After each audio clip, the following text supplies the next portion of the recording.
तो उनके पाकिस्तान के 2 सैनिक आए आकर के हमारे जवानों के शरीर के अंदर गोलियां दागने लगे। तो मैं बेहोश था, लेकिन इतना बेहोश नहीं था कि उनको सुन ना सकूं या देख ना सकूं।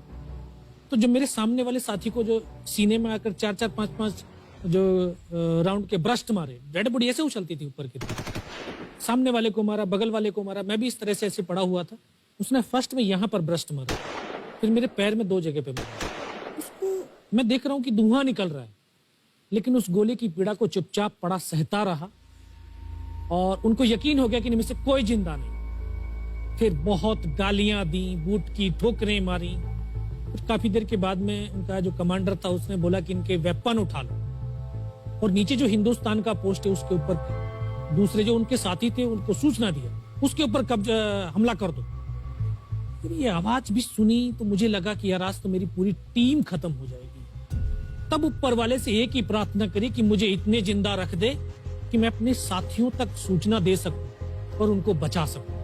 और ये सत्य है कि अगर निस्वार्थ भाव और सच्ची श्रद्धा से उस परम पिता परमेश्वर को याद करते हो तो शक्ति जरूर साथ देती है। दोबारा से उसके साथी आए, पाकिस्तान के सैनिक आए और हमारे जवानों के शरीर के अंदर गोलियां दागने लगे। उन्होंने फिर उसी रोटेशन से गोली मारी, फिर भी मेरी बाजू में, पैर में गोली मारी। और तब तक एक विश्वास भी मैंने पैदा कर लिया था कि अगर इसने सर और सीने में गोली नहीं मारी, चाहे मेरा हाथ पैर दोनों ही काट करके ले जाए, मैं उफ तक नहीं करूंगा और मैं जिंदा रहूंगा। मैं उस विश्वास की बदौलत आज आपके सम्मुख भी बैठा हूं। उसने आकर के दोबारा से गोली मारी, और जब एक कदम आगे गया तो उसने राइफल मेरी सीने की तरफ तानी। तब मुझे लगा यार अब नहीं बचूंगा। लेकिन कहते हैं कि जाको राखे साइयां मार सके ना कोई। और ये इस देश को हम भारत माँ बोलते हैं। जब तो बच्चे थे एहसास नहीं था, आज पता चलता है इसको माँ क्यों बोलते हैं, क्योंकि ये भारत माँ जैसा दायित्व और कर्तव्य का निर्वाह भी करती है। ये अपने बेटों की वीरता, शौर्य और पराक्रम को कभी दफन नहीं होने देती है। वाह क्या बात। तो शायद इस माँ भारती ने मुझे चुना होगा कि उसके बेटों ने जो शौर्य, वीरता और पराक्रम दिखाया उसको दुनिया तक पहुंचा सकूं। जब उसने गोली चलाई तो यहाँ पर पर्स में 5-5 रुपए के कुछ सिक्के भी थे। जब गोली जाकर के सिक्कों पे टकराई तो मुझे भी आभास हुआ कि तो मर गया हूं। पाकिस्तान का दूसरा सैनिक आया, उसने आकर के मेरा AK-47 उठाया और वापस मुड़ा तो उसका पैर मेरे पैर से टकराया हो। तब मुझे लगा कि यार मैं तो जिंदा हूं। तब मेरे पास एक हैंड ग्रेनेड था, मैंने उसको पिन निकाली और उसके ऊपर ऐसे फेंका तो कोट के अंदर हुड लगे हुए, हुड के अंदर वो गिरा जी। उसने तुरंत पीछे की तरफ मुड़कर देखा, पीछे तो कोई मूवमेंट था नहीं। तो जब तक वो ग्रेनेड को निकाल पाता ग्रेनेड फट गया। यहाँ से उसका पूरा सर उड़ा और वो हमारे ऊपर आकर के गिरा। जो पाकिस्तान के दूसरे सैनिक थे उनमें खलबली मची कि इनमें से कोई जिंदा है, कुछ बोले जिंदा नहीं, नीचे से रिइंफोर्समेंट आ गई। तो उनमें खलबली मची। मेरा पास वही एक मौका था, मैंने दोनों हाथों से उसकी राइफल को उठाने की कोशिश करी, ये हाथ हिला नहीं। एक हाथ से राइफल उठाई, वहां से ब्रस्ट फायरिंग किया, 4-5 पाकिस्तानी सैनिकों को मौत की नींद सुला दी। फिर बाएं हाथ से पलटा खाया, दूसरे पत्थर से 3-4 जगह से फायरिंग किया। तो जो उनका मोमेंटम था, जो हौसले थे, परस्त हो चुके थे, वो भाग खड़े। 2-3 मीटर गया, जाके देखता हूँ सामने उनके लंगर चल रहे हैं, उनका लिविंग टेंट बना हुआ, उनके जो हैवी वेपन का डिप्लॉयमेंट था वो सब कुछ वहां पे लगा हुआ। उस समय जहन के अंदर एक ही पागलपन था, अपने साथियों को बचाना। फिर मैं वापस धीरे धीरे रेंगता हुआ अपने साथियों तक आया। फिर मुझे लगा कि इनमें से हो सकता है मेरी तरह कोई साथी होगा, जिंदा होगा। उनको देखा, किसी का सर फटा हुआ था, किसी के फेफड़े निकले हुए थे। बहुत देर बैठकर रोया भी, फिर अपने आप को संभाला। चारों तरफ बर्फ ही बर्फ, पहाड़ी पहाड़। यह भी पता नहीं कि हिंदुस्तान किधर है, पाकिस्तान किधर है। 2.5 साल की सर्विस, 19 साल की उम्र, न उम्र का तजुर्बा न सर्विस का अनुभव, जाऊं तो जाऊं कहां।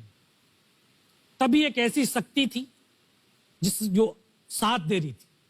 जब इसी शक्ति का आवाज हुआ, उसकी आवाज का आभास हुआ कि बेटा इस नाले से नीचे लुढ़क जा, मैं बहुत 500 मीटर लगभग नीचे रोल करता हुआ आया और अपने साथियों जो नहीं चढ़ पा रहे थे दुश्मन की भारी फायरिंग की वजह से, वहां तक पहुंचा। फिर उन्होंने मुझे पकड़ा, वो फर्स्ट एड दिया।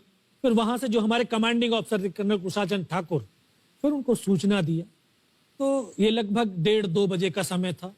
वहां से फिर कमांडिंग ऑफिसर तक मुझे ले जाया गया। फर्स्ट एड तो हुआ, लेकिन ब्लड इतना निकल चुका था कि दिखाई देना बिल्कुल बंद हो गया था। जब उनके पास पहुंचा तो उन्होंने बोला, बेटा मेरे को पहचानता मैं कौन हूं?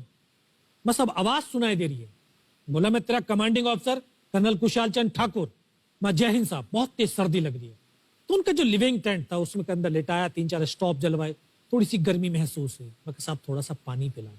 बोला, ठीक है पानी पिलाते हैं। तभी डॉक्टर साहब आ गए, उन्होंने ग्लूकोज की बोतल पिलाई, थोड़ी सी एनर्जी महसूस हुई। उन्होंने बोला, बेटा कुछ बता सकता? मैं कहा, सब बता सकते हैं। तो उनको बताया कि सर ऊपर ये घटनाक्रम हुआ है और ये वहां की इंफॉर्मेशन है। तो लास्ट में उन्होंने बोला कि बेटा जवान की रिक्वायरमेंट क्या है? मैं कहा, साहब जवान की रिक्वायरमेंट एम्युनिशन और फील्ड पट्टी की है। बोला, खाने के लिए नहीं चाहिए? सर भूख नहीं लगती। बस इतना कहते कहते तभी डॉक्टर ने कौन सा इंजेक्शन लगाया, फिर मुझे पता नहीं कहां पर हूं। फिर होश आया 3 दिन बाद, देखा ऊपर पंखा चल रहा है। पता चला कि 92 बेस हॉस्पिटल श्रीनगर, और वहीं से मुझे बेस हॉस्पिटल दिल्ली रेफर कर दिया और 16 महीने तक उस हॉस्पिटल में मैं रहा। 16 महीने तक आपका इलाज चलता रहा? जी। और वहीं पर हॉस्पिटल में ही मुझे पता चला कि 15 अगस्त 1999 को जब ये परमवीर चक्र का जो अनाउंसमेंट हुआ, तो वो वहां पर ही मुझे पता चला। या सर।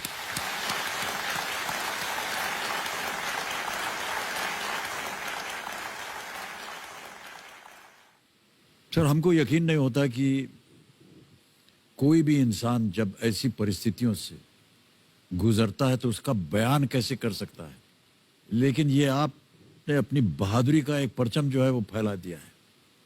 15-15 गोलियां आपने खाई हुई अपने शरीर में, और सोच रहे हैं आप केवल देश के बारे में, सर देशभक्ति के बारे में। सैनिक के लिए सैनिक इंपॉर्टेंट नहीं है, उसका राष्ट्र इंपॉर्टेंट है। वो रहे ना रहे, लेकिन उसका राष्ट्र रहना चाहिए।